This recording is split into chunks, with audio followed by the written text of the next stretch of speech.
بالله من الشيطان الرجيم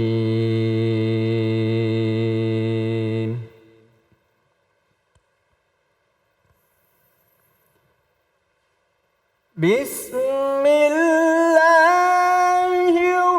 الرحمن الرحيم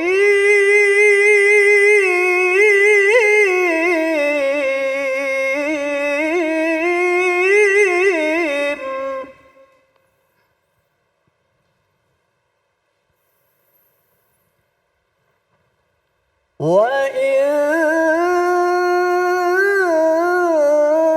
تعدوا نعمة الله لا تحصوها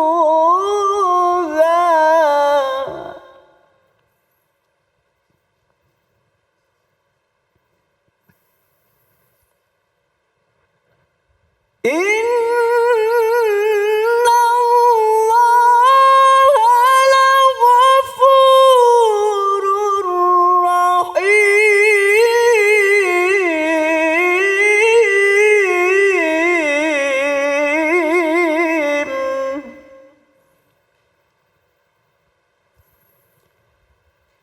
إن الله لغفور رحيم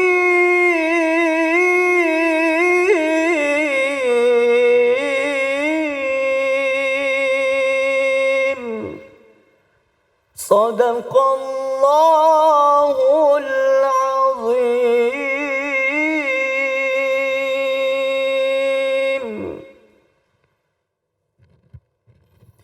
Assalamualaikum warahmatullahi wabarakatuh. Alhamdulillahilladzi khalaqal insana fi ahsani taqwim. Thumma radadnahu asfala safilin illa alladhina amanu wa amilus solihat. Wassalatu wassalamu ala Rasulillah wa ala alihi wa ashabihi wa mawalah la haula wa la quwata illa billah. Pemirsa dimanapun berada, walhamdulillah pada kesempatan kali ini kita bisa silaturahim di tahun baru 2021. Kita mengmuhasabah pada yang lalu-lalu dan kita bikin resolusi di tahun ini. Yang baik-baik di 2020 kita lanjutkan Bapak Ibu sekalian, yang buruk-buruk tentu ditinggalkan. Dan kita ingin menggapai sesuatu yang baik. Kita pantas bersyukur kepada Allah Subhanahu wa taala dengan umur panjang kita, kesehatan kita. Tadi Qori telah membaca wa in ta'uddu ni'matallahi la tuhsuha. Kalau dihitung, dirinci, diangan-angan, itu tak akan pernah kita bisa menghitungnya nikmat Allah yang diberikan kepada kita. Saking banyaknya. Tapi bagi orang yang tak bersyukur seakan-akan gak ada nikmat apa-apa. Ini masalahnya Bapak Ibu sekalian, kita larut di dalam kehidupan duniawi, kenikmatan duniawi sampai lupa terhadap ukhrawi. Sehingga kita hanya berpikirnya kenikmatan fisik dan kenikmatan syahwat. Kenikmatan hawa nafsu, lupa kepada Allah Subhanahu wa taala. Coba ibu bapak sekalian, kadang-kadang kepikiran, ya Allah, saya mulai dulu kok miskin aja. Karena dirinya merasa miskin. Coba diubah, ya Allah saya kaya. Orang-orang pada sakit, orang-orang kena COVID, orang-orang bermasalah, saya tidak ada masalah. Mungkin sebagian teman-teman belum dapat jodohnya, alhamdulillah kita udah punya anak 4 umpamanya. Istri 1. Ya kalau yang berani ya 2. Yang nekat 3, yang tegaan 4. Gitu. Tergantung kita yang mana, itu disahkan tapi harus adil. Gak dihitung punya jodoh, punya suami, ya suaminya begini. Coba disyukuri Allah memberikan suami, suami akan menjadi baik pada kita karena kita mensyukuri terhadap nikmat Allah. Kita diberi rumah, oh kecil, ya Allah kita hitung nikmat Allah. Gimana kalau kita nggak punya rumah? Teman kita ada yang masih ngontrak, bayar kontrakan aja susah. Kalau dihitung akan terasa nikmat itu. Tapi kalau kita nggak hitung, ya Allah 2020 saya nggak dapat apa-apa. Baru mulai bisnis sudah kena COVID. Baru kita mau nanjak tentang bagaimana pekerjaan kita, udah nggak boleh keluar rumah. Teman-teman yang kerja di kerumunan, event organizer, ya termasuk televisi. Akhirnya kita nggak ada penontonnya nih Mas Ali. Kalau kita hanya berpikir dengan hal-hal yang kita pikirkan, tapi tidak memikirkan dengan apa yang kita husnuzonkan kepada Allah, kita akan kufur nikmat. La in syakartum la azidannakum wa la in kafartum inna adzabi lasyadid. Bersyukur ditambah oleh Allah. Bukan hanya karena ditambah uangnya, ditambah rezekinya, ditambah nikmat, tidak. Tapi ditambah merasakan nikmatnya itu udah ada. Kalau dihitung Allah. Tanpa Allah memberikan rezeki tambahan, ketika kita syukuri sudah tambah nyaman dalam diri kita. Tapi wala in kafartum, kalau kita kufur nikmat Allah, nggak dihitung, nggak pernah dirasakan, tak pernah disyukuri, jangankan sampai ditambahkan azabnya dari Allah, tanpa ditambahkan dengan siksa dari Allah atau ghadabnya Allah, saat itu juga udah lebih sakit. Kenapa? Karena kita tidak mampu memanage hati kita. Oleh karena itu sering kita tertipu dengan kehidupan duniawi, seakan-akan dunia ini tujuan. Ad-dunya mazra'atul akhirah. Dunia ini tempat kita bercocok tanam untuk kita beramal, intinya di akhirat. Ini banyak orang yang salah, ibu bapak sekalian bersedekah. Oh, oleh Allah dilipat gandakan. 1 jadi 10, 1 jadi 700, sampai tak terbatas. Mikir, sekarang saya sedekah berapa? 100.000. Oh, besok dapat 1 juta, kok enggak dapat 1 juta ya? Pendek. Kita paninnya itu bukan di dunia, paninnya itu di akhirat. Ini cara sedekah yang salah, bahwa kita lakukan hanya untuk duniawi, padahal dunia itu menanam bukan panen. Sehingga apa-apa yang kita lakukan adalah buahnya di dunia, bukan tujuan akhir adalah akhirat kita. Maka wa innad darul akhirata lahiyal hayawan. Jadi wa ma hadhil hayatud dunya illa lahwun wa la'ibun. Wa innad darul akhirata lahiyal hayawan law kanu ya'lamun. Ini dijelaskan oleh Allah Subhanahu wa taala, sesungguhnya kehidupan di dunia lahwun wa la'ibun, main-main enggak selamanya. Sebentar saja, coba umur kita dihitung. Ibu bapak sekolah sampai kita barangkali mapan sampai umur 25 tahun. Nikah 25 tahun. Kalau umur 60 berarti berapa? Dari 25 berarti hanya 35 tahun hidup. Di atas umur 60 itu sudah kita tidak nyaman. Makan durian udah kena kolesterol itu. Makan daging udah nyelengkit di kulit, di gigi. Makan kebanyakan udah kembung. Ya. Asam urat macam-macam udah, ya.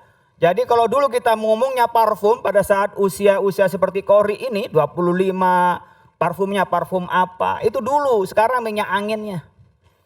Ya, yang ditanya minyak anginnya apa? Seusia kayak kami 50, 60 itu nanya pijetnya di mana, terapi di mana. Untuk Allah memberikan kenikmatan kepada kita. Amaru ummati baina sittin wa sab'in. Umur umatku antar 60 sampai 70. Maka disebut oleh Allah Subhanahu wa taala wa bataghi fi ma ataqallahu ad-daral akhirata wa la tansa nasibaka minad dunya. Ya. Wa ahsin kama ahsanallahu ilaik wa la tabghil fasada innallaha yuhibbul mufsidin. Allah menjelaskan, ingatlah yang kita cari itu adalah akhirat. Jadi akhirat, kalau kita ini ceramah bukan karena honor, bukan karena popularitas, bukan cari simpati orang, bukan cari yang sifatnya duniawi, tapi ini waktunya kami bekerja untuk akhirat nanti. Kalau di iNews ini melalui cahaya hati Indonesia bisa menyebar ke seluruh Indonesia, bukan karena untuk saya dikenal, tapi insya Allah memberikan kebaikan, mengingatkan watawasau bil haqqi watawasau bis sabr, memberikan nasihat kepada kita semua yang kelak mungkin diputar lagi oleh media kita. Kita sudah mati, ada orang yang sudah mendengarkan kita mendapat pahala dari Allah. Di dunia nggak usah dipikirkan, akhirat yang dipikirkan. Hanya jangan lupa dunia, jangan terlalu akhirat, lupa kita cari belanja buat istri. Lupa kita juga mensekolahkan anak kita, jangan sampai lupa. Artinya jangan lupa orientasi 80% adalah akhirat. Mungkin hanya 20%, 25% yang untuk duniawi. Ya kita ini melakukan di dunia ini hanya untuk seperlunya. Berapa perlunya kita? Ya 35 tahun sampai 40 tahun. Lebih dari situ ya bonus. Karena umur kita ada antara 60 sampai 70. Oleh karena itu kita hanya jangan lupa akhirat. Jangan sampai karena jangan lupa dunia. Jangan sampai karena akhirat kita lupa dunia, lupa nikah. Ya, lupa cari rumah. Perlu cari rumah, kenapa? Karena kita ingin menerapkan syariat Rasulullah SAW. Ini kamar orang tuanya, yang di sini kamar anaknya, di sini ruang tamu, di sini ruang kita interaksi antar keluarga. Itu perlu. Tapi jangan gede-gede lah. Nanti repot, nanti yang pertanggungjawaban hadapan Allah Subhanahu wa taala. Kalau ketepatan gede, sedekahkan, wakafkan. Kenapa? Karena nanti akan kita terima di akhirat. Jadi cuman wala tansa nasibaka. Di dunia ini jangan sampai lupa, kita lupa. Jangan sampai lupa, hanya lewat saja. Wala tansa nasibaka minad dunia, itu jangan sampai lupa. Tapi orientasinya adalah akhirat. Maka yang kita lakukan berangkat kerja, ya Allah saya cari yang halal. Karena buat apa? Bekal saya ibadah kepada Allah. Sebagaimana kita ngikuti Rasulullah Sallallahu Alaihi Wasallam, meskipun sudah kita punya uang, udah banyak uangnya, kita perlu kerja juga. Kenapa? Karena kalau lebih yang kita punya kita sedekahkan untuk apa? Bekal akhirat. Kita sedekahkan, kita infakkan untuk bekal di akhirat. Jadi kita melakukan itu untuk apa? Untuk kebaikan di akhirat. Sebagaimana Rasulullah Sallallahu Alaihi Wasallam sudah dijamin masuk surga, dijamin diampuni dosa-dosanya. Tapi Rasulullah SAW sholat tengah malam sampai bengkak kakinya, bukan asam urat, bukan. Tapi apa? Ibadah kelamaan berdiri. Ketika ditanya oleh Siti Aisyah, kenapa engkau masih sholat ya Rasulullah? Engkau sudah pasti masuk surga, pasti diampuni. Afala akuna abdan syakur. Apa tidak ingin saya menjadi hamba yang bersyukur? Begitu juga Bapak Ibu sekalian yang kaya bekerja. Bukan karena kita bekerja untuk kaya saja, tidak. Perbanyak kekayaan, tapi buat bekal akhirat. Infakkan, sedekahkan, dan diberikan kepada orang lain. Jadi kita ini jangan jadi petinju. Petinju itu ketika dapat uang dipegang terus. Jadi pesilat, diambil dari sini, lempar ke sini. Oh, ambil dari sini, lempar ke sini. Jadi pesilat, jangan jadi petinju, pegang terus, gak pernah dilepas-lepas.